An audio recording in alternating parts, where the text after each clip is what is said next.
Muy buenos días, queridos amigos. Bienvenidos al canal Tiempo y Atención, entrando en libertad y saliendo en libertad. Hoy tenemos algo nuevo del que he hablado en algún capítulo, pero no mucho, poco, y que se trata de un autor que seguramente conoceréis, que se llama Rudolf Steiner. Puede ser que lo conozcáis a través de la antroposofía, de su obra La filosofía de la libertad. Yo lo conocí por primera vez al oír hablar de la educación Waldorf, más a menudo y con más intensidad a través de la agricultura biodinámica, al hacer fotos de muchas bodegas y bodegueros de vinos naturales. Hay entre mucho y me fascinó medicina antroposófica y también el concepto de euritmia, que es un concepto, yo le llamaría vibracional, que es una manera de moverse de modo armonioso y buscando la belleza. También es arquitecto, fue de todo. Nació en 1861 en lo que era, en esa época, el Imperio Austrohúngaro y falleció en 1925. De él quiero tratar 3 libros, que no son ni siquiera libros. El de hoy es una conferencia, Cómo superar la incertidumbre. Otro de ellos es La memoria cósmica y el último, que es su obra genérica filosófica en particular, que se llama La filosofía de la libertad. Aquí hay mucho esoterismo. Aquí también aparecen atlántidas, pero vamos a hacer el ejercicio. Yo lo hago, lo he hecho. De más allá de eso, ir al epicentro de la forma, de la idea, al centro total. Lo demás lo podemos dejar ya aparcado. Lo que buscamos como las verdades de la ciencia espiritual debiera ser para el hombre no un conocimiento muerto, sino un entendimiento viviente, apropiado para realizarse en la vida, en todo lo más importante en que la vida se presenta. Fijaros que con esta introducción, con esta declaración, estamos totalmente ya en el otro lado de lo que ha sido hasta ahora nuestra realidad, que ha sido el concepto material, sacrificio, definido, ordenado, religioso, pecado, bautismo contra el pecado. Lo ha escrito Dios, cosas de este tipo. Lo voy a repetir porque me parece es el pilar. Lo que buscamos con las verdades de la ciencia espiritual debiera ser para el hombre no un conocimiento muerto, sino un entendimiento viviente apropiado para, esto es increíble, realizarse en la vida, en todo lo más importante que en la vida se presenta. Es lo más natural que en nuestro tiempo la ciencia espiritual todavía se conciba abstractamente y que debido a tal abstracción sea posible arribar a través de ella a una especie de saber abstracto poco productivo para la vida. Un saber que principalmente a las personas que aún tienen poco conocimiento de la ciencia espiritual les da la impresión de está bien, pero ¿para qué nos sirve saber que el ser humano está constituido por diversos principios, que la evolución de la humanidad ha pasado por diversas épocas culturales y que seguirá evolucionando? Los que según los requisitos de nuestra época creen que ya viven enteramente de un modo práctico, muchas veces consideran entonces la ciencia espiritual como algo poco productivo. Y en el mismo sentido suelen ocuparse de ella hasta aquellos que de buen corazón ya se inclinan hacia la misma. En la ciencia espiritual de la que él habla hay mucho chanta, igual que en la vida real. Estamos rodeados. Necesitamos la misma atención. De hecho, para mí la tríada, lo voy a repetir y ya está esto al infinito, la conciencia de la vibración que tenemos, el movimiento, la energía ligado a esa vibración consciente y el silencio. El silencio es preguntarse, el no ruido mental, interior, y el no ruido exterior, la observación. A pesar de todo, la ciencia espiritual misma es, por su esencia, algo inmensamente viviente, algo que puede y tiene que llegar a ser viviente hasta en las últimas prácticas de la vida. Lo que acabo de expresar de un modo introductorio Lo voy a dilucidar mediante un peculiar ejemplo. Al respecto, vamos a considerar algo bien conocido de nuestra ciencia espiritual para mostrar cómo paso a paso, si se lo contempla lleno de vida, llega a evidenciarse en su aspecto viviente. Los más de los presentes habrán oído decir y habrán reflexionado muchas veces sobre el hecho de que a nuestro tiempo predeció la llamada cuarta época cultural post-Atlante, en la cual los griegos y los romanos fueron los pueblos más importantes, pero que los impulsos de dicha cultura también influyeron sobre los siglos posteriores hasta los siglos XIV y XV. Además que desde el siglo XV nos encontramos en la quinta época cultural post-Atlante, que nosotros mismos hemos nacido y vivimos en este último periodo y que durante muchos siglos más la humanidad vivirá dentro de dicho periodo cultural. Cada cultura, bueno, yo no sé decir cada cultura y muchos de estos elementos como Rudolf Steiner recrean ciclos, como estos de los hindúes, que estamos por lo visto en uno de los peores, que duran y que se repiten, unos 35.000 años, otros 40.000. Él habla de los post-atlantes.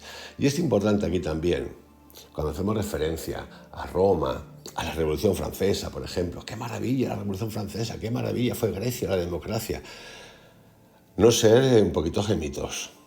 Había esclavitud. Había sacrificios humanos.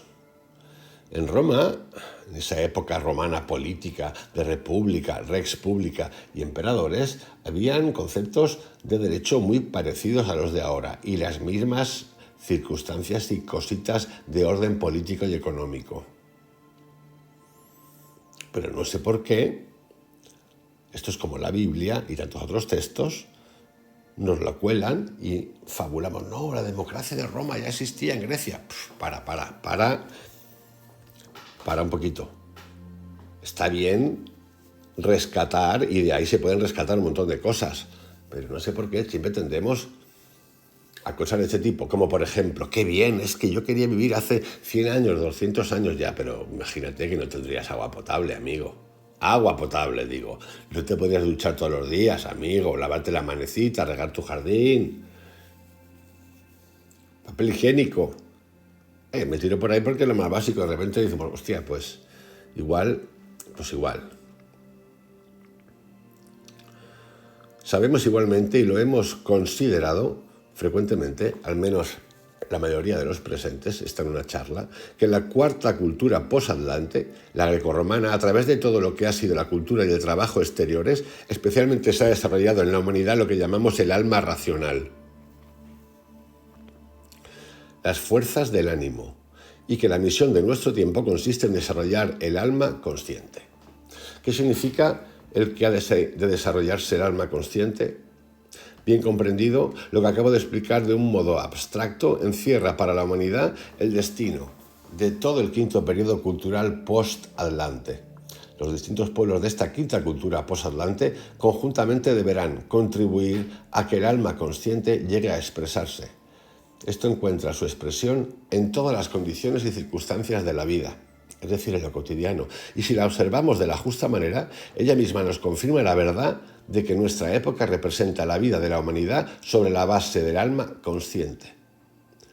En todos sus aspectos, la vida era distinta en el periodo grecorromano, en el nivel evolutivo en que la humanidad se encontraba en aquel tiempo posadelante. En cierto modo, le ha sido donada la fuerza del intelecto y la del ánimo. El intelecto es algo que encierra mucho en sí mismo y en nuestro tiempo este hecho no se considera en todo su alcance. Los griegos y los romanos dependían del intelecto en su alma de otra manera que los hombres del actual quinto periodo cultural.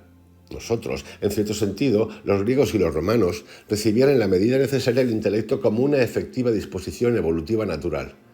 La vida entera era absolutamente distinta, pues en la medida en que se desarrollaban las disposiciones naturales del hombre, en cierto modo también iban creciendo el intelecto natural. No hacía falta desarrollar el intelecto natural de la misma manera como ahora ya es necesario hacerlo, y como en el curso del quinto periodo posadelante se hará cada vez más necesario, mientras que en el cuarto periodo el mismo se formaba como una facultad normal. Es decir, nosotros hemos de despertar una facultad de la conciencia en esta época. El hombre, que en una encarnación de la cuarta época cultural se desarrollaba en condiciones naturales, poseía inteligencia o no la poseía, y el no poseerla era entonces un estado patológico, pero también algo normal y no lo común. Lo mismo que decir en cuanto al ánimo, Gemut, que se desarrollaba de una manera adecuada a las condiciones del cuarto periodo post-Atlante. Cuando una persona se encontraba frente a otra, la historia relata muy poco de ello, pero es lo cierto, sabía adaptarse a lo peculiar de la misma. En este hecho radica una gran diferencia entre los hombres de los siglos respectivos hasta el siglo XV y los de nuestro tiempo. Los hombres de aquellos siglos no vivían con tanta falta de interés humano como en nuestro tiempo suele suceder. Actualmente, cuando una persona se encuentra con otra, a veces tardan mucho tiempo en llegar a conocerse bien. Hay que conocer esto o aquello del otro individuo antes de que se granjee la confianza. En siglos pasados y principalmente en el periodo cultural grecorromano, al encontrarse los hombres, se conquistaba repentinamente lo que ahora solo se alcanza después de un largo trato, o a veces no se llega a alcanzar. También se daba muy pronto la posibilidad de llegar a encontrarse mutuamente los hombres en virtud de lo particular de sus individualidades, y no hacía falta intercambiar muchos pensamientos y sentimientos. Prontamente se entraba en relaciones, en cuanto esto se mostraba necesario para el bien de las dos personas, o también para las personas que se asociaban por algún fin. El carácter anímico de uno todavía influía espiritualmente mucho para que ahora sobre el ánimo del otro. La manera como en nuestro tiempo, por medio de los sentidos, se conocen perfectamente los colores de las plantas y de los demás, ya no será posible así nomás en la séptima cultura posadelante, sino que entonces, hasta para llegar a conocer la naturaleza, será preciso crear las condiciones necesarias para ellos. Aquí, lo que me interesa de este último tramo, que acabo de recitar, es la reflexión siguiente. Nosotros sabemos que todos tenemos los 5 sentidos. Aquí lo que parece decir Rudolf Steiner es que en siglos anteriores esa relación humana, imaginaros, yo hasta llego a pensar que lo que nosotros veíamos en esas épocas y cómo lo sentíamos en esas épocas, creo que son muy distintos de lo que vemos y sentimos nosotros en la actualidad. Siendo, por ejemplo, en la naturaleza las mismas cosas. Y el hecho de las relaciones eran de otra manera. No sé hasta qué punto, porque aquí suena un poco como qué maravilla era en esa época, no lo sé. No lo recuerdo, podría decir. Pero sí que es verdad que hay factores de importancia aquí. Así, por ejemplo, quiere decir que así como ahora todavía se conocen las plantas espontáneamente, sin que haga falta entrar en un íntimo contacto con ellas. Esto nos permite conocer lo específico, mientras que en aquello que el hombre común llega a conocer de las plantas lo adquiere por la primera impresión. Así, de un modo análogo, se conocían en el pasado los hombres. Es que muchas veces, esto es importante en el concepto de concepto, de palabras. Claro que había palabras, pero no estaba la ciencia de las plantas, por ejemplo, tan determinada como ahora. Que te puedes saber el nombre latín, la familia, lo que tú quieras, pero en realidad no tienes ni puta idea de qué hace el árbol ahí. Sin embargo, este modo de relacionarse bastaba solamente para las sencillas condiciones de vida que reinaban en aquel tiempo. Hay que tener en cuenta que la referida característica de relacionarse anímicamente era la adecuada al cuarto periodo posatlante. Pues en nuestro tiempo, el mundo abarca una red de nexos de sentimientos mucho más extensa que en aquella época. Téngase presente que las relaciones entre los hombres del cuarto periodo posatlante en gran medida se llevaban a cabo a través del encuentro personal, y cuando tenían que arreglar algo entre sí, también lo hacían encontrándose personalmente. El arte de la imprenta, por la cual el intercambio y la comunicación ya han sido organizados hasta ahora y serán organizados cada vez más de una manera impersonal, solo ha sido creada en el quinto periodo posatlante. Y las modernas condiciones del tránsito hacen que los vínculos que entre los hombres se establecen repentinamente en realidad no pueden resultar benéficas. Debido a estas condiciones modernas, los hombres suelen encontrarse de un modo mucho más impersonal que antes. No hablemos ahora, que es básicamente la mayoría del tiempo a través de un teléfono o de un ordenador. En nuestro tiempo, la humanidad está organizada según dichas condiciones. A ella no le es inmanente el ánimo de obrar espontáneamente. No le es inmanente el intelecto agudo, sino un intelecto desarrollado por el alma consciente, de modo que le es propio algo mucho más aislado, más individual, más organizado hacia el egoísmo y el aislamiento humano dentro del propio cuerpo, en contraste con lo que había dado el alma racional. El alma consciente hace que el hombre sea un individuo por sí solo, un solitario en el mundo, mucho más que por el alma racional. Efectivamente, lo característico más importante de nuestro tiempo ya se expresa y se expresará cada vez más en que los hombres se encierren en sí mismos. El alma consciente confiere al hombre el carácter de aislarse de la humanidad en general y de vivir apartado de los demás. Debido a ello resulta más difícil llegar a conocerse y a entrar en relaciones más íntimas. Para lograrlo se requiere un circunstanciado conocerse paso a paso. Estamos más solos que nunca. De hecho, se habla constantemente de la psicología, la psiquiatría, la soledad. Neurocirujanos, neurocientíficos, psiquiatras diciendo el mundo está tocadito, pero bien tocadito. En cuanto a las enfermedades mentales, está tocadito. Y ya hemos aprendido a vivir con él. ¿Qué es lo que por todo lo caracterizado debe alcanzarse? Lo comprenderemos si contemplamos debidamente la siguiente verdad de la ciencia espiritual. Verdaderamente no es por casualidad que en la vida los hombres se encuentran. Los caminos de la vida conducen a que nos encontremos con determinadas personas, con otras no nos encontramos. Pero en nuestro tiempo esto se debe absolutamente al obrar del karma de cada individuo. Por karma podéis poner vibración. Yo pondría vibración. Cada uno que ponga lo que quiera. Pues hemos entrado en un periodo evolutivo de la humanidad en el que, en cierto sentido, la evolución kármica por la que los hombres han pasado hasta ahora ha alcanzado un determinado nivel. Hay que tener presente cuán poco karma ha sido acumulado en los hombres de los primeros tiempos de la evolución terrestre, y que con cada nueva encarnación se va formando un nuevo karma. Esto es interesante. Y fijar, vamos a tocar aquí dos temas. Es interesante saber cuán poco karma se acumuló los primeros humanos. Bueno, es decir, que los primeros humanos empezaron a sumar karma. ¿Por qué? ¿Qué había antes de los primeros humanos? ¿Quién crea los primeros humanos? ¿Por qué tiene que crear karma? ¿Por qué? Porque igual que podemos leer libros que hablan del karma, vas a volver aquí 1.000.000 de años, porque lo dice Dios o un Dios o uno de los muchos dioses o quien nos dé la gana. ¿Por qué me voy a tener que creer eso? Así a pelo. ¿Y por qué no me puedo creer la labor que hace Dolores Cannon al hacer hipnosis a muchísimas miles de personas en las que muchas de ellas ni siquiera tienen karma, ni siquiera le habían venido aquí a la Tierra por primera vez?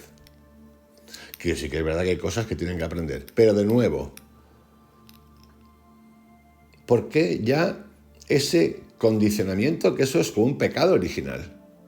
Ya es un pecado original. Karma es un pecado original. En la versión hindú. ¿Por qué?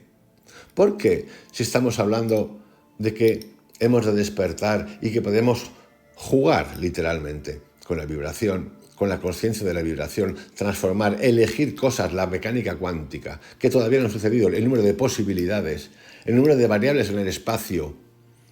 ¿Por qué tengo que aceptar o hemos de aceptar? Es una pregunta que me hago, estas cosas del karma.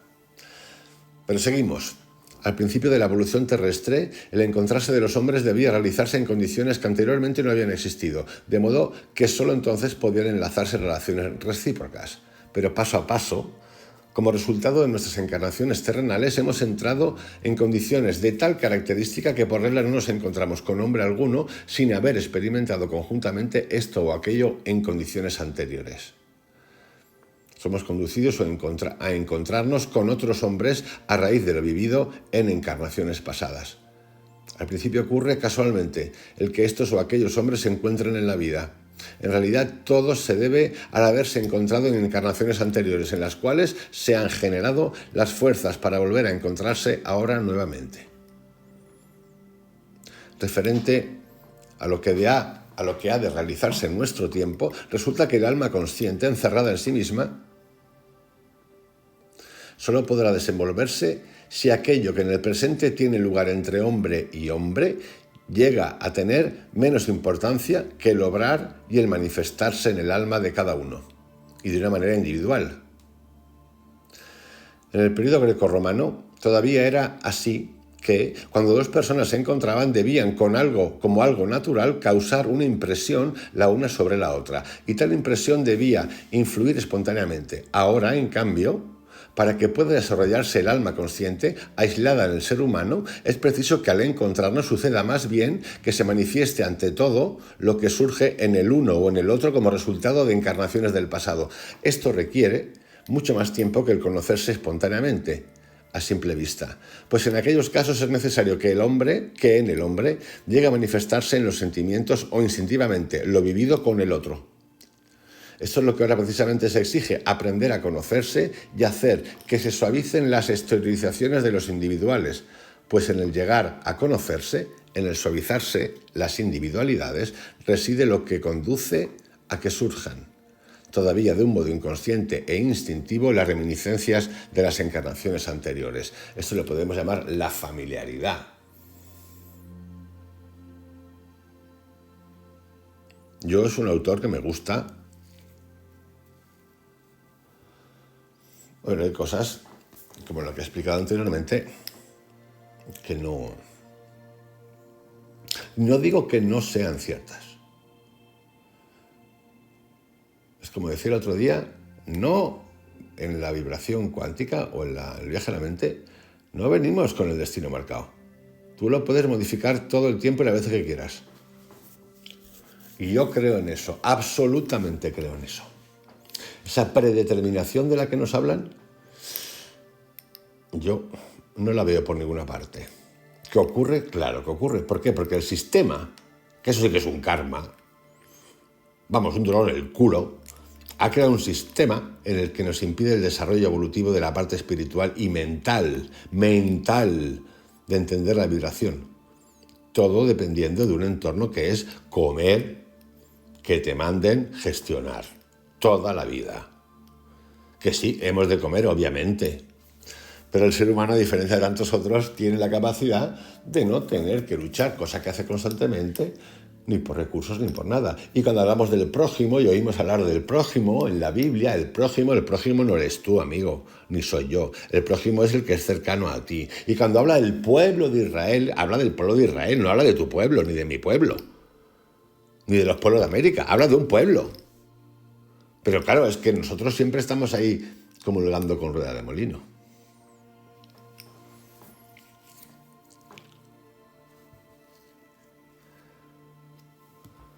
Lo espontáneo y el hombre, esta es la más importante que yo extraigo de este artículo de cómo superar la incertidumbre.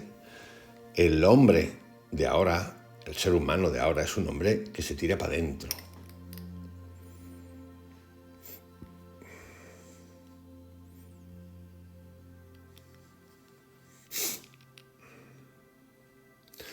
De la referida manera, las respectivas condiciones se adaptan recíprocamente, es decir, y lo que acabo de caracterizar solo se refiere al principio del quinto periodo posatlante, el nuestro. En el curso de este periodo será cada vez más difícil que los hombres lleguen a relacionarse entre sí de la justa manera, porque al restablecer relaciones apropiadas requiere el esfuerzo de un desarrollo interior y la correspondiente actividad del alma. Tal evolución ya ha comenzado, pero lo que hasta ahora se ha realizado como un principio ha de extenderse e intensificarse más y más. En nuestro tiempo ya se observa que individualidades que se encuentran en la vida a través de su karma tienen dificultades para entenderse de un modo natural, posiblemente porque debido a otras relaciones kármicas no encuentran la fuerza para imaginarse instintivamente todas las relaciones que existen como resultado de las encarnaciones pasadas. Aquí lo que podemos contar, lo que yo pienso, es la importancia de la educación, pero claro, entramos otra vez en el fregado. ¿Quién controla la educación? Pues mirad, vamos a hacer lo básico. Lo público y lo privado. Lo público íntimamente ligado al poder de turno de la nación, la que sea. Lo privado, tranquilos porque llegamos a otro más. Lo privado íntimamente ligado a lo privado, que por cierto tiene ideología, suele tener ideología. A esto le añadimos algo que está siempre presente, lo religioso. Lo religioso participa mucho de la educación y está muchas veces infiltrado en lo público y muchas veces infiltrado en lo privado. Ahí hay estructuras. Por eso con el tiempo surgen personas que se lo quieren saltar todo, benditos sean, y dicen, no, yo voy a educar a mis hijos de otra manera, no quiero estar aquí. Y muchas veces los sistemas estatales prohíben eso, no quieren que eso ocurra. No quieren que tú eduques como tú crees que has de educar, porque es tu obligación educar. Hasta que los niños, las niñas tengan una edad, sí, pero tú se la entregas a otros. Entonces, si tú crees, por ejemplo, vamos a verlo súper básico, que estaría bien que en lugar de la violencia del fútbol que ven los niños y las niñas, porque es violento, las cosas como son, ¿no? Digas que los fundamentes en que desde pequeño hagan yoga, hagan meditación, tipos de meditación, enseñarlos a respirar, por ejemplo, o que les digas, no, tú no vas, nosotros no tenemos teléfono móvil. ¿Cómo? Nosotros no tenemos teléfono móvil. Para eso hay que ser fuerte también, muy fuerte.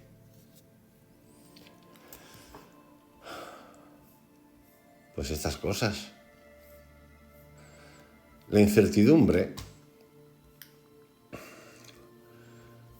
es un concepto como el del karma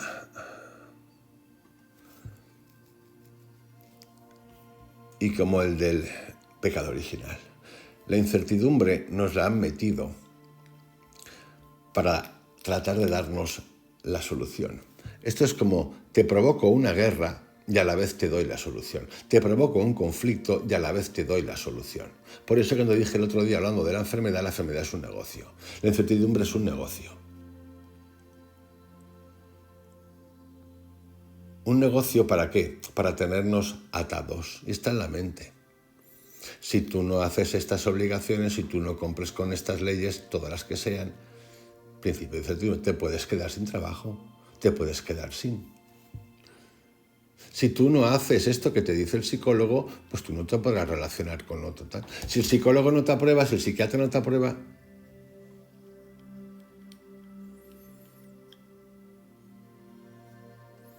concepto mental. Totalmente desbordado, desmesurado, sin límite, controlado por las religiones y por los estados. Porque te pasas o conjugas, porque hay muchos que están en lo material, pero conjugan lo espiritual, religioso, pero escucha, lo conjugan desde el campo material, y dicen, no, es que nosotros siempre estamos poniendo fuera, buscando fuera, Dios me salvará, resucitaré, esto que estoy pasando ya vendrá de otra manera, la otra vida me tocará gratis, et amore, los de aquí, hace esto, el problema es el que quieren cobrar mucho, si bajamos habrá más empleo, mentira, cochina. Si bajamos esto ahora, mentira, cochina.